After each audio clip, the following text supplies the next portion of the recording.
Hi there. In my previous video, I believe I did a TBR shelf reset as well as gave you a little bit of a tour of the bookshelves that I have behind me. And as you can probably imagine, I'm very excited to get to the books that I lined up for myself on that TBR shelf.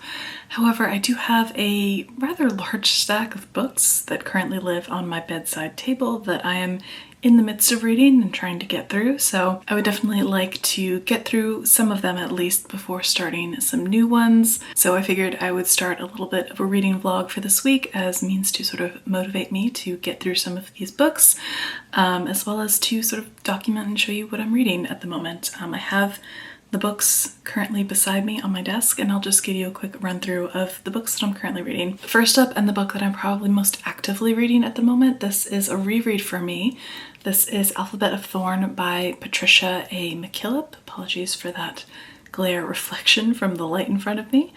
But this is a wonderful, I would say, somewhat high fantasy standalone book that I read I think 7 or so years ago, and it sort of stayed in the back of my mind and I wanted to revisit. Patricia A. McKillop is one of those sort of great female fantasy writers from the 80s and 90s.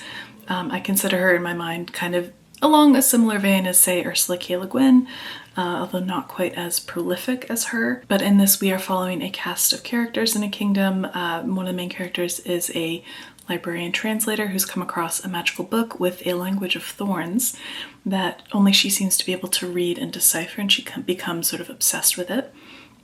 We have a new queen on the throne who's, I think, 12 or 13. Her father has very recently passed, and now she's sort of been given the mantle of ruler of the realm, and she's sort of very unsure of herself. And we're also following her father's previous magician mage, who happens to be thousands of years old and is trying to find ways to encourage and guide this new young ruler while also trying to remember what it means to be young and unsure of yourself. So there's a little bit of mystery going on, and it's nice that I have sort of waited this long to reread it because there are definitely parts that I don't remember from the first time reading it, so it's nice to have those pop up again.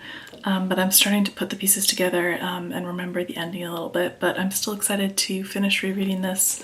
And I think this is the book that I will be taking to bed with me tonight to read a couple pages before I go to bed. So that is Alphabet of Thorn.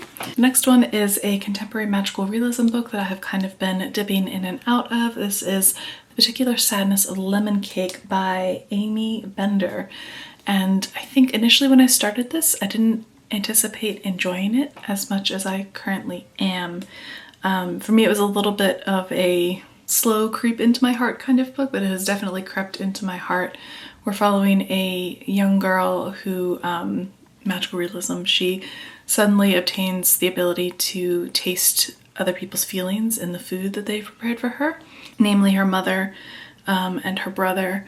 And it is an interesting take on family dynamics and coming of age, having knowledge of and trying to navigate difficult family dynamics or things that aren't spoken of. Her mom and her dad have drifted apart, and her mom has started seeing this other person secretly having an affair, and her daughter is sort of left with, well, how do I deal with this? But I think one of the things that I have really fallen in love with about this book is sort of the very keen and poignant observations sort of about family dynamics and difficult emotional situations within a family that may not be openly spoken about. So that is a particular sadness of Lemon Cake. Next up is a book that I picked up for poetry class that I took a couple months ago, and I'm slowly still making my way through, but this is Poetry is Survivable by Gregory Orr. If you are a fan of poetry, writing it or reading it, I would highly recommend this book. I'm only maybe a fourth of the way through, but for me this is a book that I've been taking slowly, but I feel like has been slowly rewiring my brain as far as how I have been approaching my own poetry writing and how I read poetry. It's a very poignant, self-reflective, I guess, analysis of poetry, but it's not stuffy. It's not too academic. It's very much from the heart, and Orr is reflecting in part on his own journey to how he came to poetry, and it comes from a childhood that is full of tragedy, and how poetry in many ways is what got him through. So I'm really enjoying this, slowly making my way through it and definitely underlining and annotating in the margins here. Speaking of poetry, we have Night Sky with Exit Wounds by Ocean Vuong. This is a poetry collection that I've had for years on my shelf and was kind of saving for a rainy day, and I picked it up probably a couple weeks ago, and it is just as good as I hoped and imagined. I'm completely in awe of Ocean Vuong's work. I've honestly been rereading the first 3 or 4 poems just over and over again and trying to savor this collection. I don't want it to be over, but at the same time I do want to have a full sense of the collection.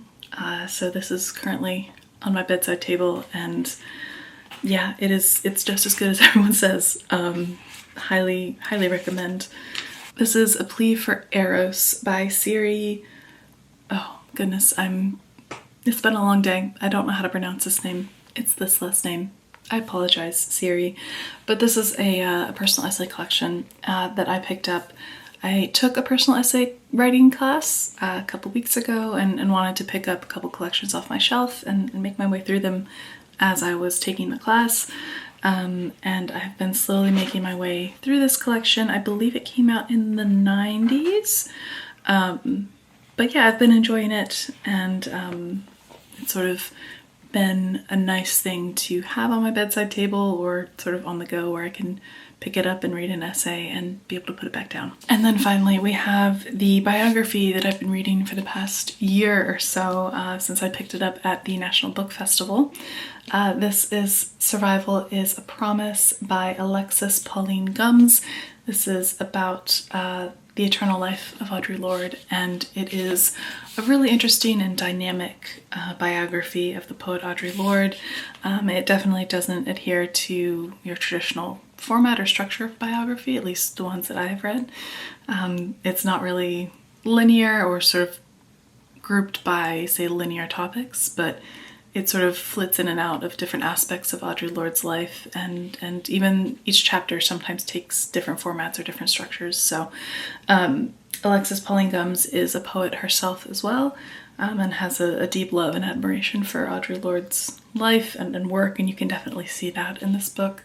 I have just been slowly making my way through. I think in part, this is going to sound very silly, but I am not necessarily one to always read large books or take them with me. I've found that in this phase of my life, I'm more want to throw a small, slim paperback in my bag rather than a large, hefty hardback. But nonetheless, this is one that I'm slowly making my way through and would love to finish this by the end of the summer if I can. So that is the pile of books that currently lives on my bedside table. I also have an audiobook going at the moment for when I'm on the train to and from work, and that is Monstrous Regiment by Terry Pratchett. I've really been enjoying that as well. I've loved getting back into Terry Pratchett's style of writing and voice. He is, even when he's writing about serious topics such as war and being a soldier in the current book that I'm listening to by him, he definitely has a very interesting tongue-in-cheek way of writing about it and making you laugh and really think about things in a new way. So I've definitely been enjoying that as well. But at the moment, it's an evening before I go back to work after a long weekend. I'm gonna do a few things to prepare for that and get myself set up. And then settle in for the night with one of these books and do some reading. But at the moment, I'm going to take a few minutes to sort of organize my to-do lists and goals for this week, sort of set myself up, because I have a number of things that life has thrown my way at the moment, and I'm trying to juggle. So that is sort of my plan for this evening, and yeah, we'll take it from there.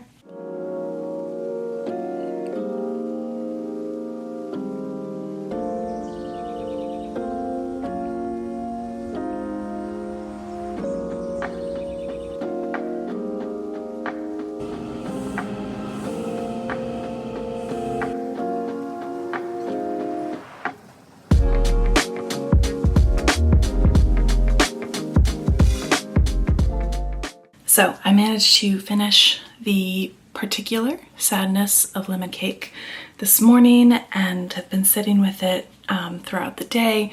Overall, I really enjoyed this book more than I think maybe I was expecting. I feel like magical realism is used in a really poignant way in this book to sort of show and not tell certain family dynamics and explore complicated and nuanced relationships that we might have with family members and where we find ourselves within a family ecosystem, like our main character does. The book opens with our main character, Rose, from the age of 9, starting all of a sudden to be able to taste the feelings of other people when she eats food that they have prepared, which launches into a whole sort of specific path of growth for her, and is really an interesting way for the reader to have insight into her particular family dynamic and things that are not being said out loud but are kind of roiling under the surface for her growing up in her family.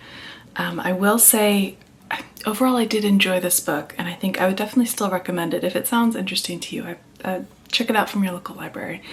But I think for me, it felt like the ending kind of petered out. Like I think I would have preferred something a little bit more resolute, a little bit more of a, not cleaner, but a bit more definite of a chopping off point. It felt like the narrative just kind of petered out, as opposed to either, you know, coming full circle in some way or coming to an end of a cycle where Rose is now grown up, she's moved out on her own or something like that.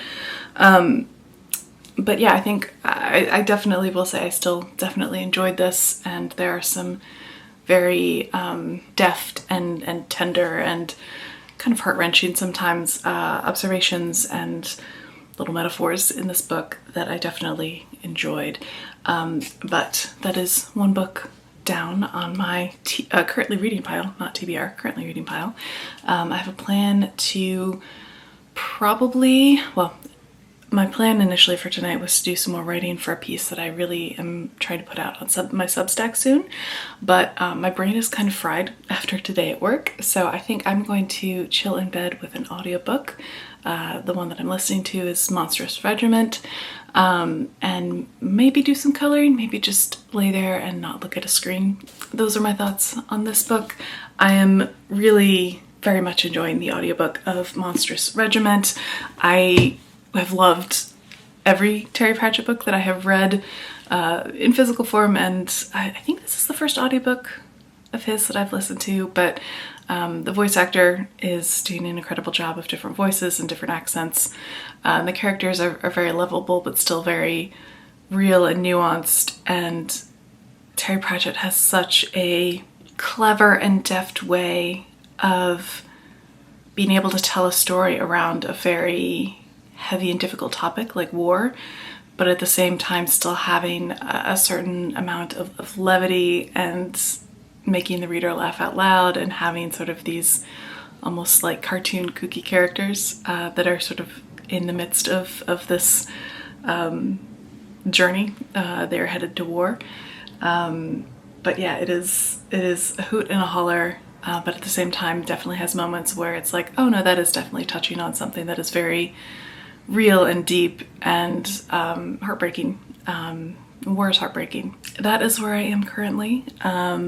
I think, yeah, I'm going to maybe do a little bit of yoga before I lay in bed with my audiobook, but I'm going to keep it kind of chill tonight. I feel like I've been running at a bit of a fast clip this week so far, but thankfully I work from home tomorrow, which means I have maybe an hour and a half more of reading time in the morning before I have to head to work in the room next door to me. So that is lovely, and I will talk to you tomorrow. So it is now Saturday morning. I am in the midst of getting ready to head out here pretty soon. My fiance is coming over and we are going to go see a house that we are interested in potentially buying. So I am a little bit in a rush. He is about 10 minutes away, but I wanted to film this quick little check-in, update you. I finished Monstrous Regiment the other night listening to it, and it was delightful. It was, it felt like a really nice cathartic reset for me, getting to experience a book that I wholeheartedly enjoyed and was both entertaining as well as at times deeply philosophical and meaningful. So if you've never experienced Terry Pratchett, would highly recommend checking him out in general, but Monstrous Regiment is, ooh, I think it might be tied now. Actually, no, it may have surpassed my favorite by him, which is Going Postal. This might be my new favorite Terry Pratchett that I've read. But wanted to give you a quick update on that. Funnily enough, the book that I said in the beginning was the one that I was sort of most actively reading. I haven't touched yet in this vlog, but my hope is this weekend. I'm about halfway through. How many pages are we? We are just under 300 pages, so I could definitely see myself finishing this book this weekend, and I will let you know when that happens. But at the moment, I need to get myself ready to go on a house tour.